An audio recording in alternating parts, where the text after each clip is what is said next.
Okay, welcome everyone. Welcome on in. Let's say hello to everyone. And let me do a sound check, make sure you can hear me.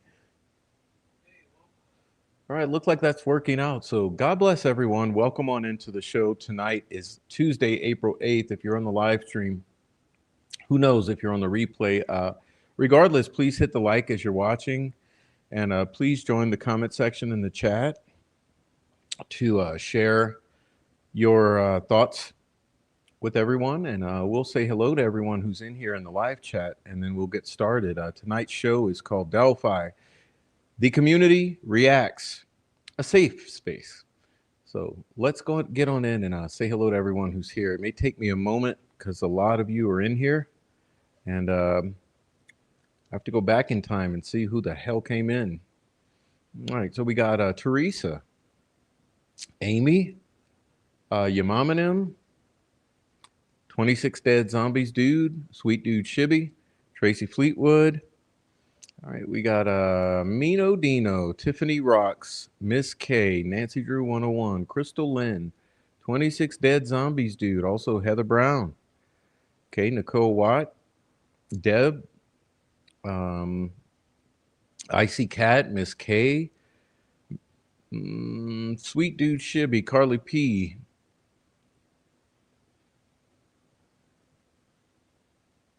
Wow, wow, wow. JJ Falk Jr., hello. Pam Sheehan, Moonbeam 70s Child,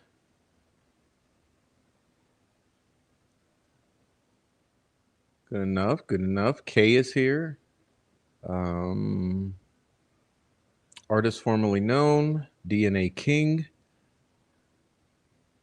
Rebecca Ann 1965, Nobody Nothing 1717, Kit Kat, Defies Logic, Heavy Metal Rehab, Asha Harry, Nancy, Deborah, TJ Bits, Jamie Blair, Michael Lewis, Thomas,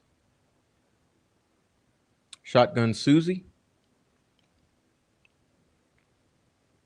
Mrs. P, Tripper, Crystal Blue Persuasion, David Rogers, Say What, um, Carmichael, Anna Schott.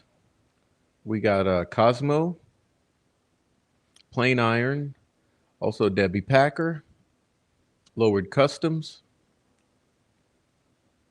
Aaron Town, Bonnie, Joanne Laverne, Zoe Hamilton, Carol, Digital, Lafayette Lurker, Dom S. All right.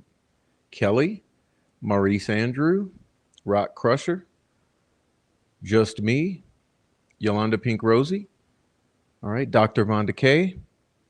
And hey, all the lurkers.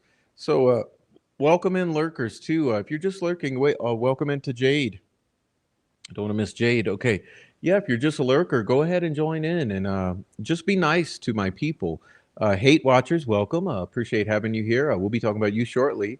Um, anyhow, and anyone who just doesn't care to join the chat, we appreciate you being here as well.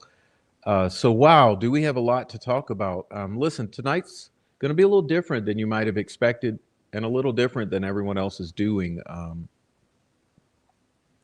I know that's for sure. Okay, and you'll figure out why.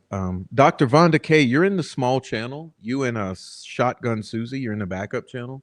So if you want to join the live chat, um, go ahead and find the main channel, and you'll all find the other 100 chat members. So just a heads up there.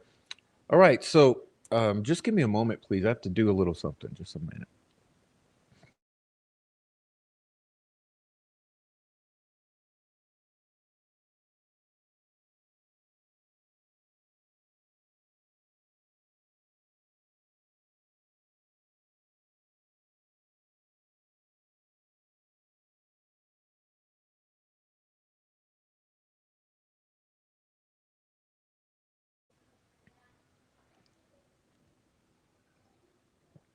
All right, yes. So now I was saying we're going to do something a little different than you might have expected. Um, so heads up ahead of time. We will not, okay, we will not be looking at any of the footage that has been released in the past 48 hours or 24 to be more accurate. Um, we're not going to be looking at any of that stuff. Okay. I'm sure, knowing all of you, that you've already done that obsessively and watched several times over. So we will not be doing that. We will be talking about it, though, and I will be asking for your participation. Okay, and stuff like that. So there's a lot to say, and so it's hard to know where to start. First, I'd like to say, consider this your safe space. That's right. This is a safe space, safe from gaslighting, safe from wokeness, safe from narrative control, puppet mastering, gatekeeping, lying, um, grifting, self serving, narrative pushing, uh, safe from treating you like snowflakes who can't handle the realities of life, and safe from BS. So consider this your safe space. Listen, none of you are children, little babies. None of you need to have your hands held while we walk you through the troubles of life. I'm sure that most of you here are adults. I specifically set my channel to 18 and over so that I can say, you know, words that are not approved without being canceled. And this is not kid friendly. So if you're a kid, get out of here. All right. So if you happen to be a snowflake and need a safe space where you are coddled and treated like a little infant child with who needs their feelings protected at all times, please go elsewhere because I can't do that for you. Sorry. Anyhow, so there's some things we need to talk about, and geez, it's hard to know where to start. Um, but I'll try my best. Okay, so this may be, I hate to say it, it may be a long go because I'm going to have to gather my thoughts one piece at a time. Like I said, I have no script, I have no presentation for you today, and I have no footage that I've stolen from another YouTuber to play for you to drive the point home. And like I said, I'm sure all of you have seen enough. All right, so I'm going to tend to get comfortable here. And I'm having a little stuffed nose. It's damn near spring here, so there's a little allergy season happening, or at least with me. Welcome into Bill. Welcome into Elena.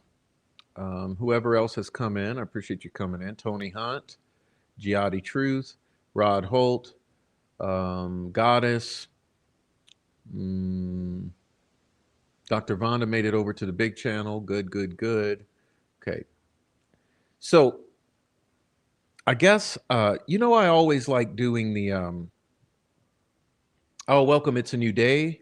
Okay. Everyone coming in. Welcome. I like doing the 30,000 foot view, or literally speaking, the 100,000 foot view is my preference oftentimes in order to get our bearings. Welcome in Mimi and Kit Kat and anyone else coming in. So I'll start with that. Okay.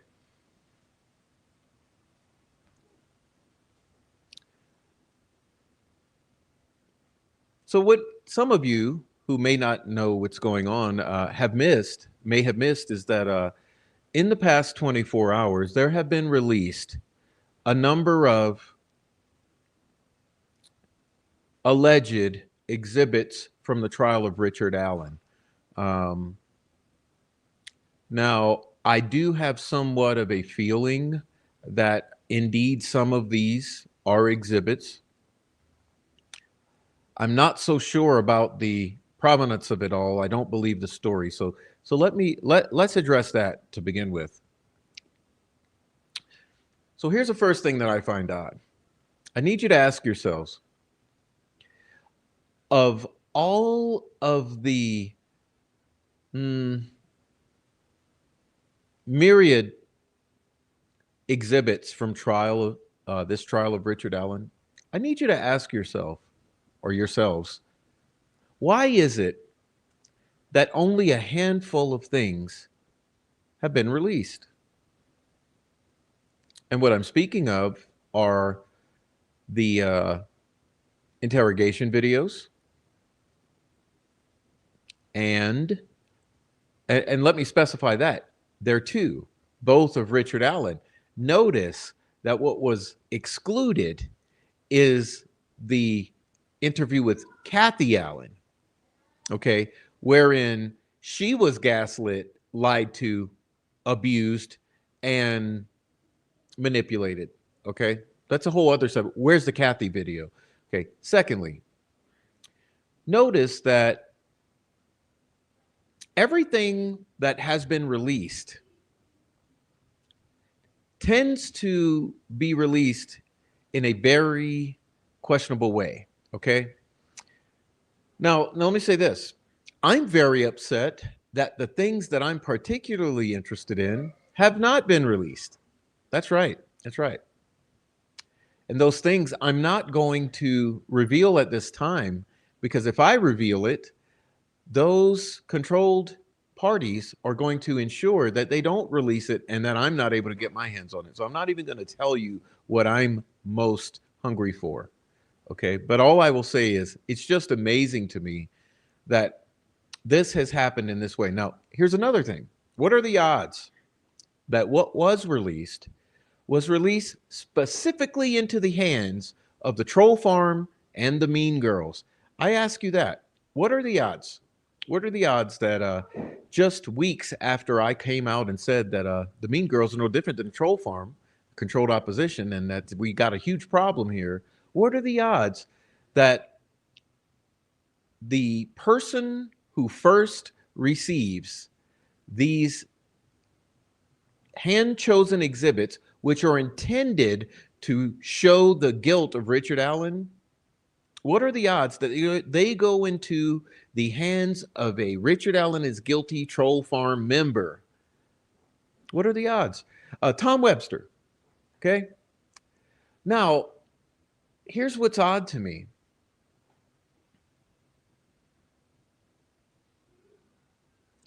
You may remember the Tommy Frost, Mark Robert channel, all leading up to trial, attempting to prove that Richard Allen was guilty. And if you actually paid attention, you might have noticed that Tom Webster made several uh, cameo appearances on that channel. Okay. Now here's what's going to happen immediately. See, I don't deal with gaslighter trolls in my chat, so here's what's going to happen to you. You'll get your 24 hours timeout. Okay. Um, but it's interesting because the troll farm honorary member Tom Webster becomes the first to present to the world the confessions of Richard Allen and the interrogation of Richard Allen. Okay. And as I mentioned, secondly, what's interesting is that the Mean Girls coincidentally also have their hands in this somewhat vicariously through Crime Circus. Whole other subject, which we'll cover at a future point. Okay. So my initial frustration is, isn't it odd that they made sure or they ensured that the person who was going to have all of the what do you call it, the momentum of the big reveal of these alleged confessions, phone calls with the wife and mother of Richard Allen, and the interrogations or interviews of Richard Allen, isn't it odd that it just happened to be a Richard Allen is guilty individual, Tom Webster, honorary troll farm member? Isn't that odd? Okay. So here's additionally what I found bizarre.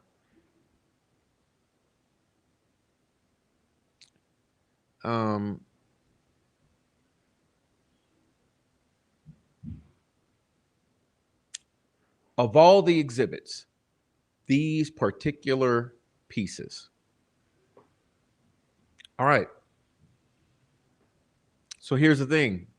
We know that there exist and was shown in court videos of Richard Allen covered in feces. Richard Allen running from one side of the cell to the other, beating the shit out of himself. Richard Allen, black, purple, and blue from beating himself up. Richard Allen being walked around in a wheelchair with a hood over him. Okay. Many other things. I ask you this. Where's that footage? Where's that footage?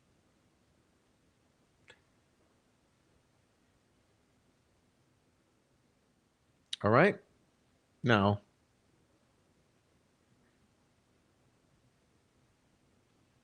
here's some other things we know. For you critical thinkers in the back.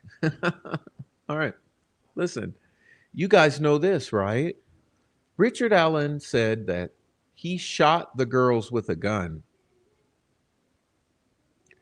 He also said that there were various sexual infractions. He also said something about a cigarette or relation cheating. I don't know. They were really odd statements that were not grounded in reality that were made. So I ask you this. Where are the receipts and the evidences of Richard Allen saying that he shot the girls? Where's the evidences of him saying that he cheated on his wife with a pizza and a cigarette or whatever?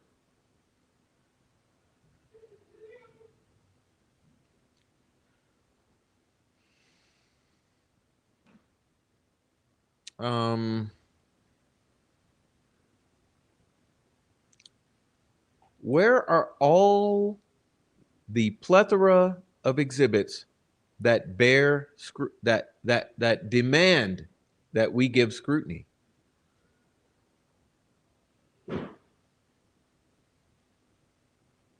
Crickets, right? Crickets. So oddly enough, what is released? What is released in the course of all this? Okay, phone calls to the wife and the mother in which it's intended to imply his guilt because he says, I killed Abby and Libby.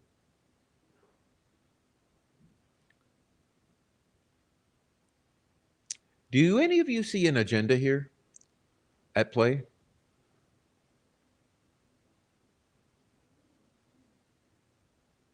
So let's get into that. Let's talk about some things.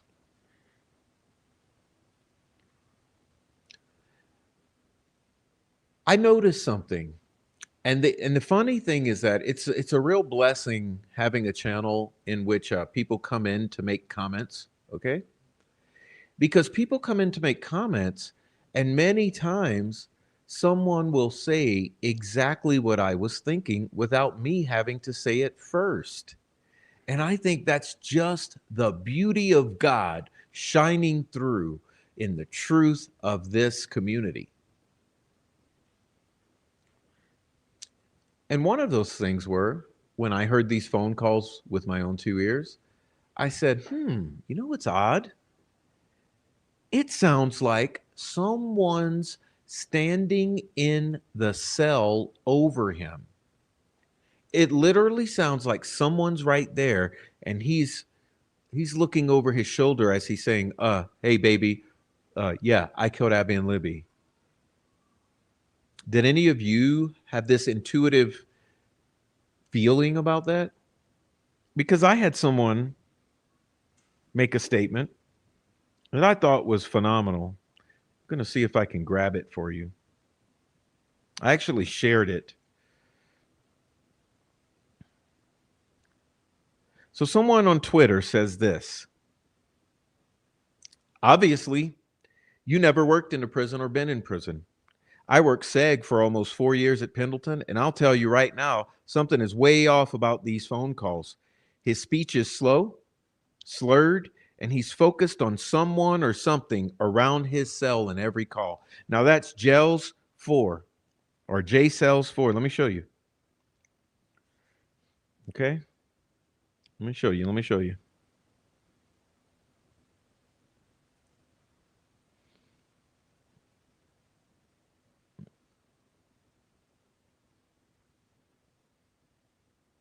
And if I can find it. All right, look. You guys see this?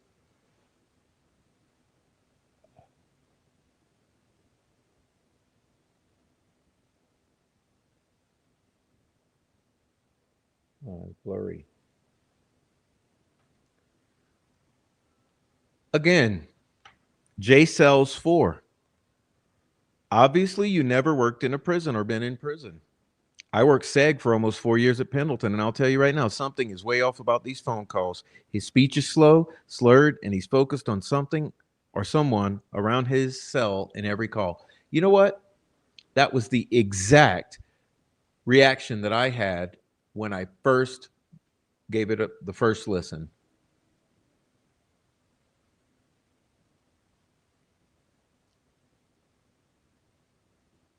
Sounds to me like there's a line of logic that makes sense, okay? Let me explain it to you for those who are slow in the back. Do you remember Max Baker in the Frank's memorandum being quoted as saying something to the effect of Richard Allen was making statements like, is my life okay? I'm sorry, is my wife okay? Is my wife alive? Is my family alive? Is my family okay? Do you remember? Do you recall those statements? Uh, I could probably pull it up if I go through the trouble of pulling up the Frank's memorandum.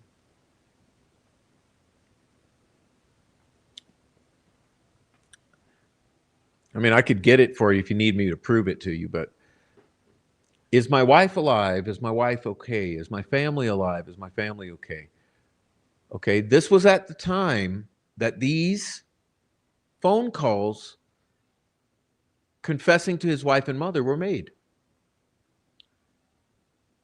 There was also forced medication by Dr. Walla due to several man down incidents and a diagnosis of psychosis, in which he was injected with Haldol over Prozac, all happening at the same time.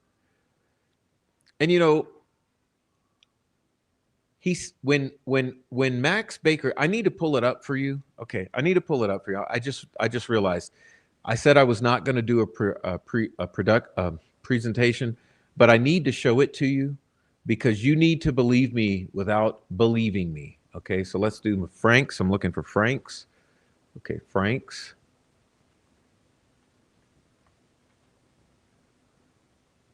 Okay, let's get that Frank's for you guys.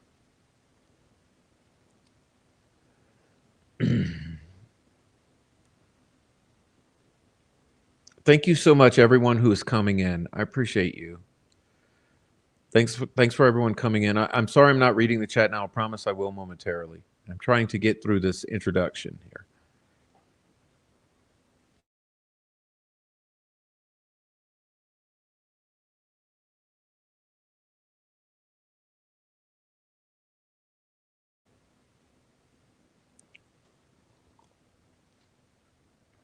Okay, commentator Root and Cosmo, you're in the small channel. You're asking where everyone is. It's because you're in the small channel. All right. Now look, I don't necessarily recall exactly the page, but it's somewhere in here, like about page 100. So let me see.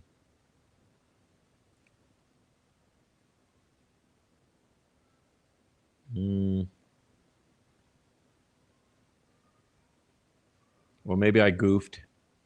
Oh yeah, here it is. We're getting there. Oh, by the way, do you recall this? Do you recall this? Yeah, remember this actually happened. This actually happened. Okay, this is page 120. All right. But let's read this paragraph. This is what I was referring to here. And you all need to be absolutely certain of this.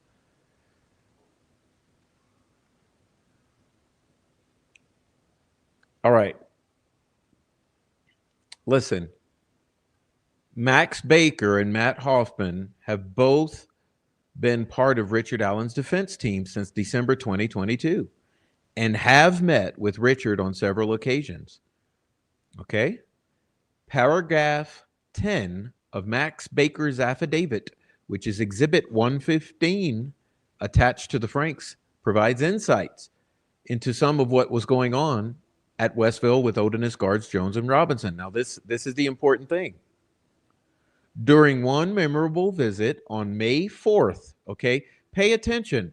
This is the exact time period that he was at the height of his psychosis, remember? April, May. But during this visit, myself and Andrew Baldwin, attorney Rozzi, met with Richard Allen to discuss matters involving the case. At this time, Richard Allen was in a mental and physical state of deterioration and was nearly non-communicative.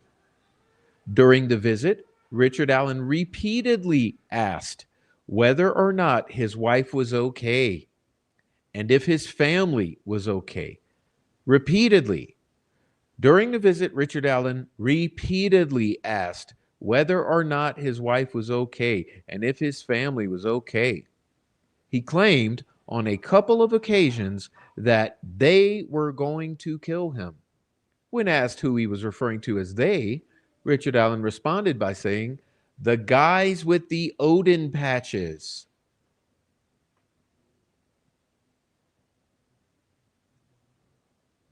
Okay?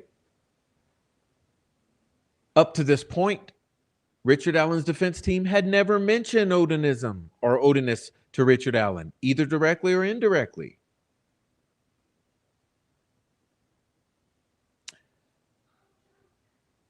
Now,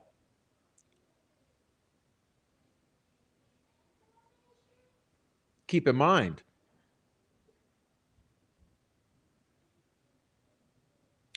I made the statement which aligns with what I just quoted to you from J Cells 4. Remember this? J Cells 4. Obviously, you've never worked in a prison or been in prison. I worked SEG for almost 4 years at Pendleton, and I'll tell you right now, something is way off about these phone calls.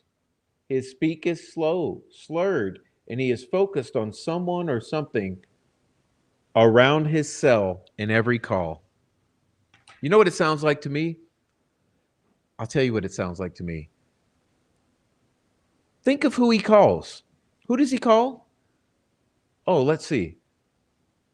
Wife, family. Wife, family. Is my wife okay? Is my family okay? Who does he call? Wife, family. Sounds like someone's in the cell. He says, "Yeah, mom, I killed the girls. Yeah, wife, I killed the girls."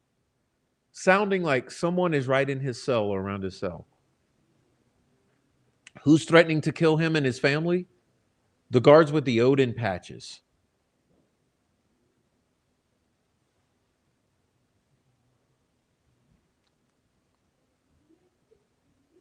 Okay, so my opinion, upon listening to the phone calls, the first alarm that goes off in my mind is sounds like someone's in the cell or someone's standing over him.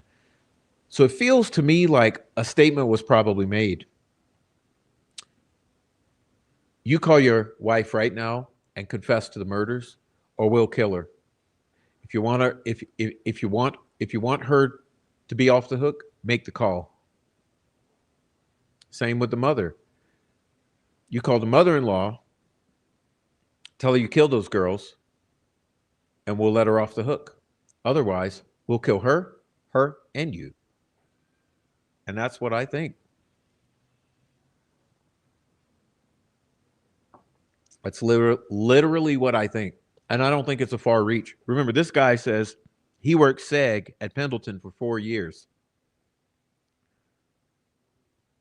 He says something's off. Sounds like something or someone is around his cell in every call. I agree. All right. So that covers the calls. That's my feeling about the calls, the confessions, right? But isn't it odd that's the first thing that Webster releases, right? First thing released, cause implying guilt, right?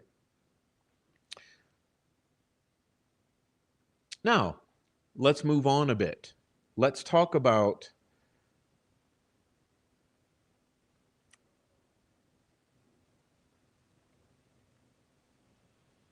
the videos of his interrogations. I have some opinions. Um, but first, I wanted to do something. Let's see how quickly I can actually make this happen. Oh, Lord, man. This is doing this on the fly is not necessarily the easiest thing. Just a moment. Let's see.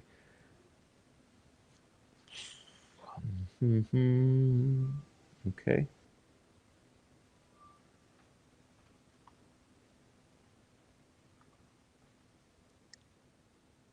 Okay. I'll try to do it for you.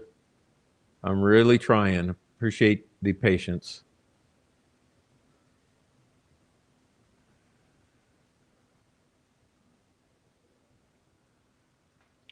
All right. All right. So let's see. I think we're good to go. Just a moment. Let's do it. Let's say,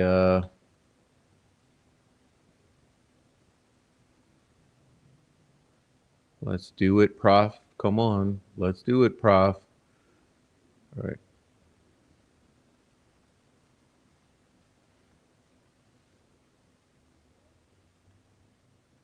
Well, let's see if you guys are seeing what I'm seeing.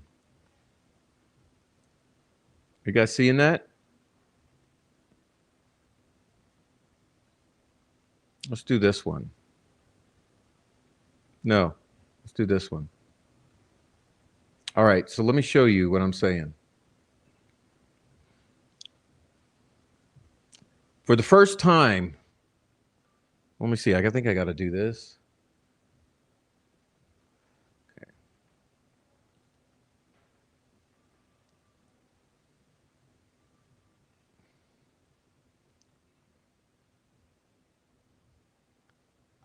For the first time, the public is hearing convicted murderer Richard Allen, in his own words, including confessions made to his wife while he was held in prison.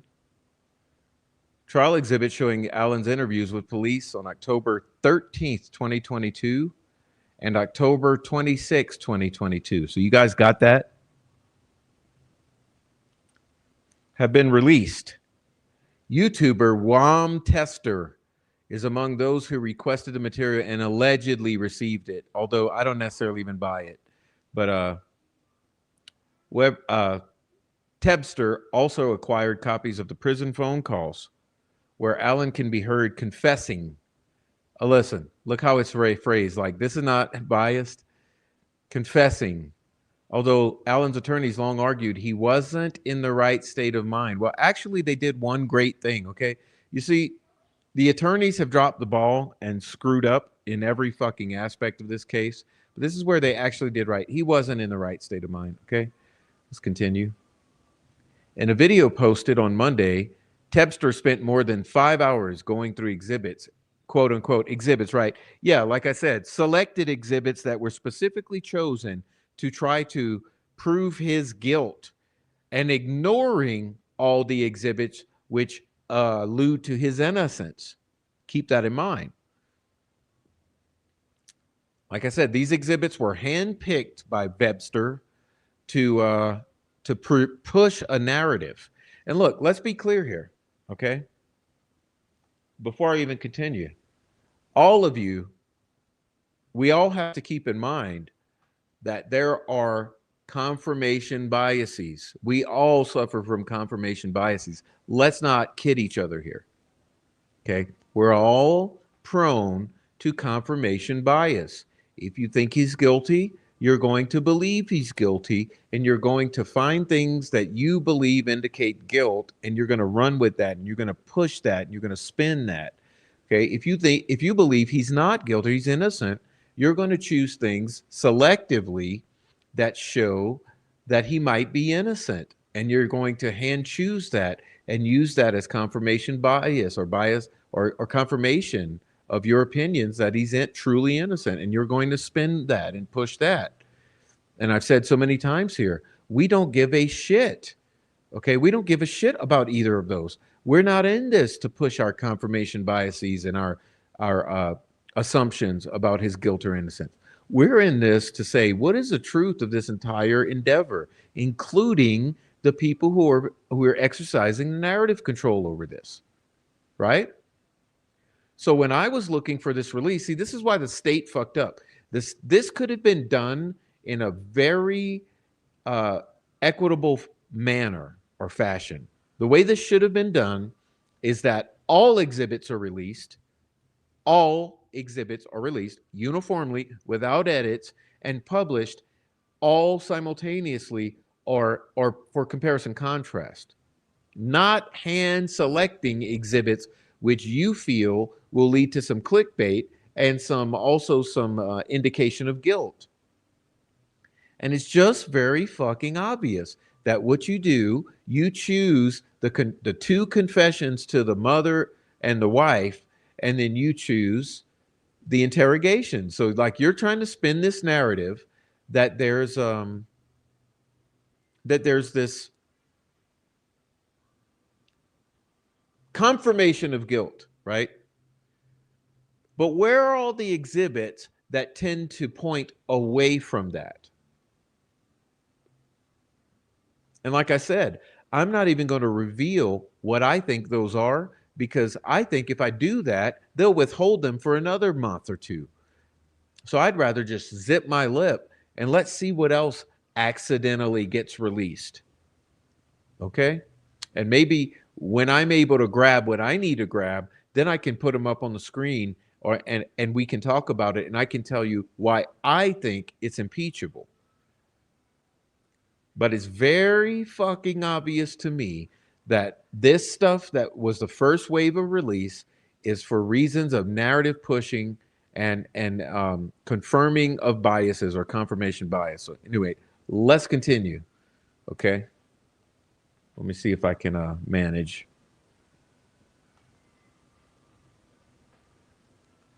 All right. In a video posted Monday, 5 hours through exhibits, which include phone calls to wife and mother. And like I said, those are the ones that I believe are made under duress or under threats of harm. So it would be pretty obvious if someone says, hey, if you call your wife and your mother-in-law and you confess, then they're off the hook. Allen's interview with the prosecutor, Steve Mullen, and Sheriff Tony Liggett, another interview with Holman. Okay, trust me, we're going to be talking about those momentarily. So don't think that we're not getting into those.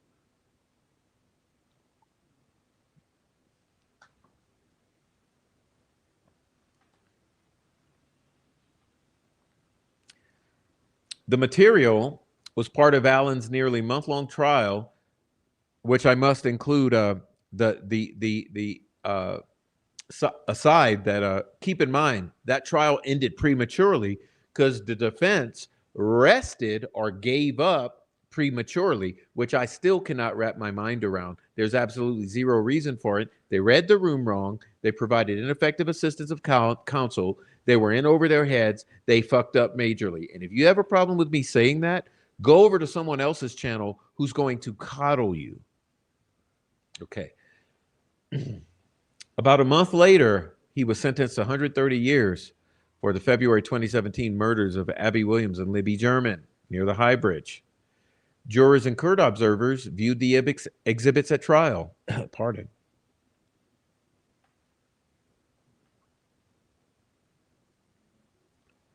However, cameras were not allowed in the courtroom.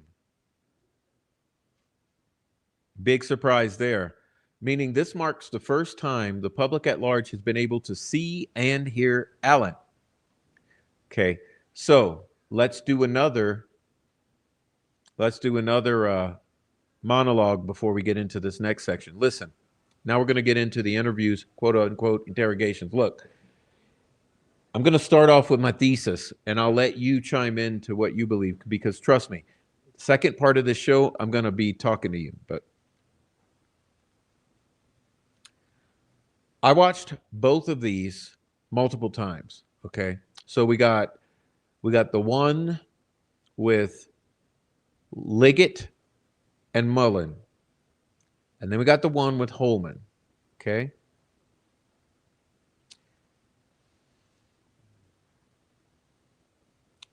All right, so let's go back to the 100,000 foot view. 100,000 foot view of these.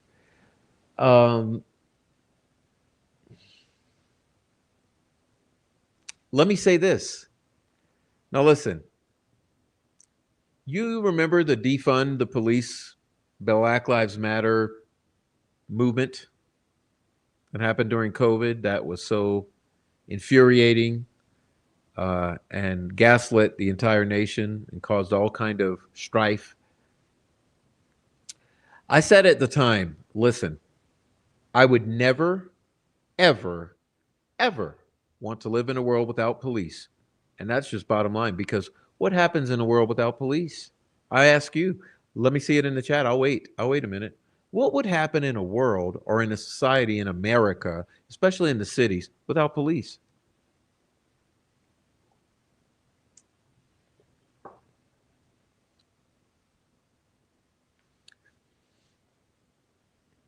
Yeah. Thank you, Bill.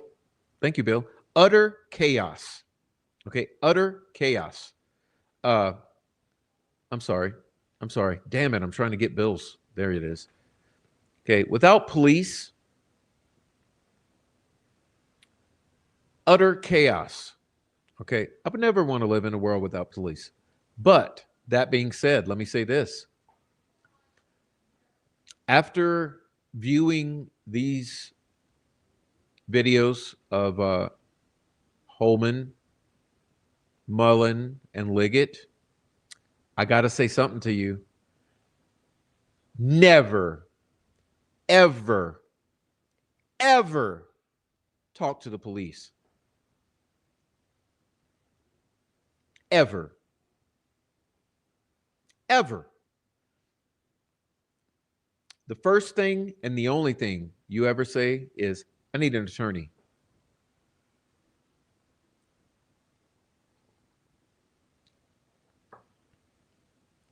Because let me tell you this, my takeaway from watching those videos can be summed up in one word: entrapment. Okay? Let's be honest here. This was an entire setup to record Richard Allen implicating himself in the crime, to get ammunition to use against him in a trial. It's absolutely obvious to me, watching this footage, that they had already made up their minds about Allen. Okay? Do you get what I'm saying? Listen, this was tunnel vision to the nth degree. That's the only way I could say it. My takeaway upon watching the videos, especially the one with Mullen and Liggett, it's absolute tunnel vision. Listen, they're playing nice, right? They're gaslighting the shit out of Richard Allen. They're pretending to be investigators, pretending to be good cops, pretending to be nice, pretending to be interested in what he has to say. And he's stupid enough to believe them. He plays right into their hands, right? And the whole time they have that video going, but they have this extreme tunnel vision. Okay. Their whole deal is he's bridge guy. He's bridge guy. He was there. He was wearing the clothes. He's the guy. And we are going to get him in here and we're going to get him on tape implicating himself, saying something he shouldn't say. And we're also going to try to finesse that phone out of him and a search warrant at his house, which you might have noticed.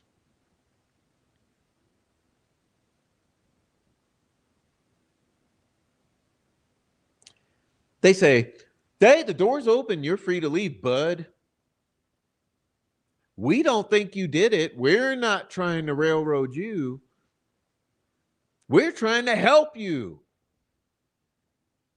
Right? Then in the other one, what do? They spend an hour or so, who knows how long, on Kathy Allen, right?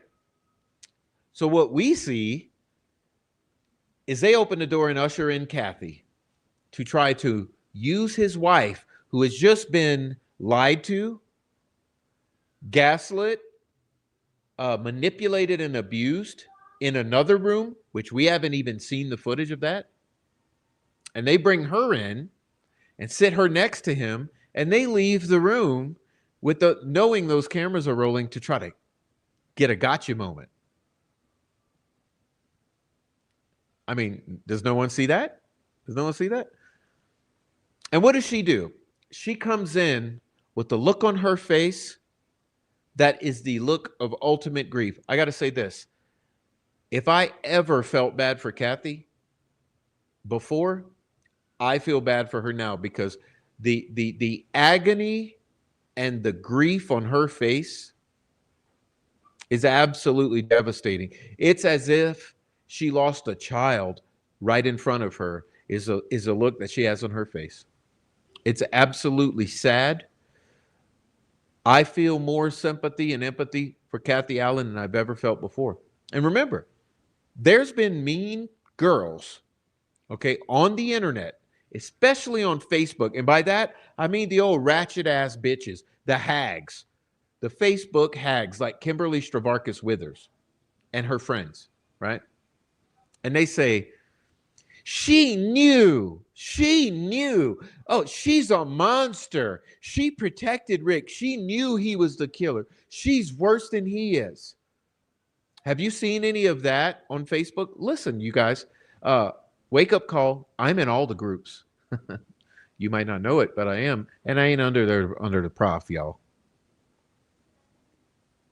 But they've been on Facebook for 6 months saying that she's just as bad as he is or worse because she knew. Listen, if you look at the look on that woman's face, that I've never seen grief like that. I feel bad for that woman.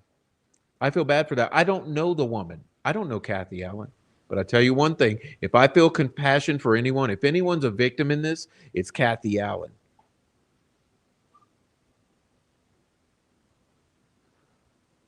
Okay? But I see that they bring Kathy in there, and then they leave them alone for a while to try to catch a gotcha moment on film. Well, then that obviously, like we've all known for this whole time. I mean, listen, any man who loves his woman would know, you don't fucking manipulate my woman to manipulate me, you motherfucker. And that's the vibe that Alan had when it was done. He's like, you can fuck with her. I mean, you can fuck with me, but don't fuck with my wife. Who can blame him? Who can blame Alan for standing up to those motherfuckers? Can you?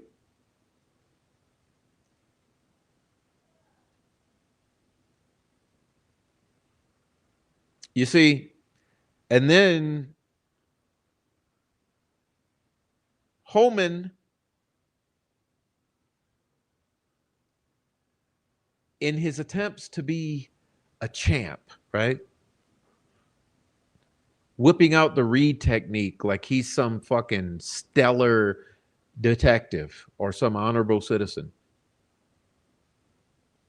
He decides to scream and yell and lose his fucking mind.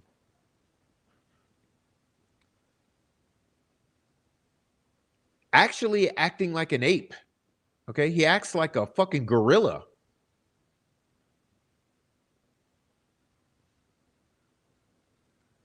I'm trying to help you, Rick.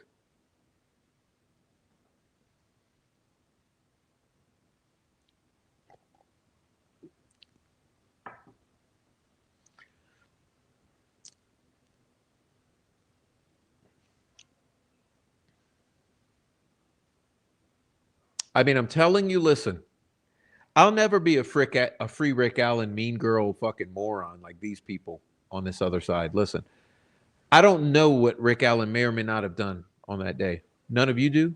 Neither do I. But I got to say, this needs to be a wake-up call to the United States. It really does. To the citizens of the United States of America, this needs to be a wake-up call. It really does.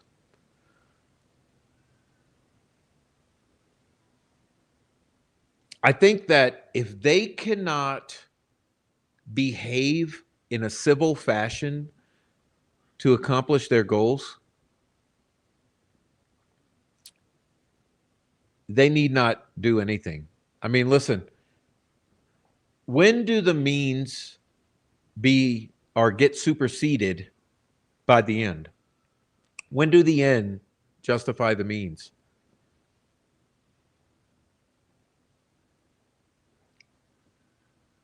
And this is just in terms of this interrogation. I mean, keep in mind, we're not talking about all the overreaches of the prosecutor and the judge in this.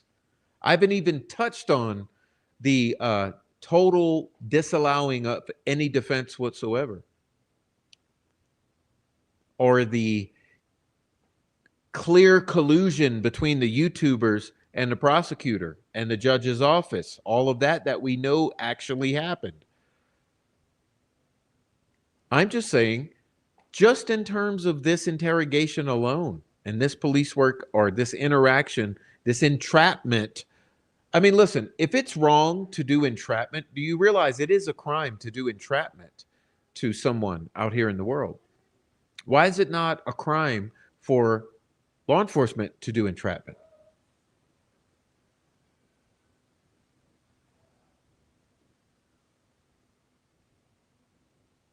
Which is, it looks to me like that's what these interrogations prove. It's entrapment. They have tunnel vision. They've already determined that he's going to be the one. They've made up their minds, and so that tunnel vision leads to everything they do, and they're not even hearing a word he's saying. They're not genuinely trying to detect anything. They're just straight up trying to get something on tape. And it's funny. So you lost, let's see, 70 days of interview rooms. It's funny you didn't lose that one, bud. It's funny. It's funny that you've lost 70 days of all the most important initial interviews, the whole first week, in another whatever, 62 days. It's really odd, or 64 days, but you lost all of that. You deleted all of that accidentally, but you just happened to save Richard Allen's interview. I noticed you didn't lose that one, right? All right, so let's get back to this. I'm getting a little sidetracked. I tend to get pissed off. All right, where are we? Sorry. Boom, boom. There we go.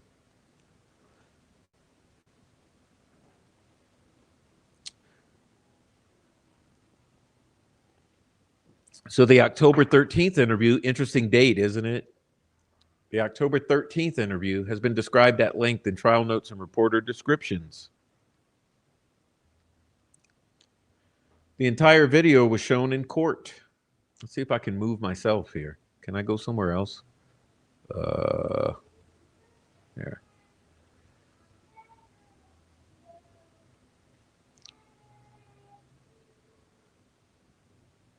Come on, bud.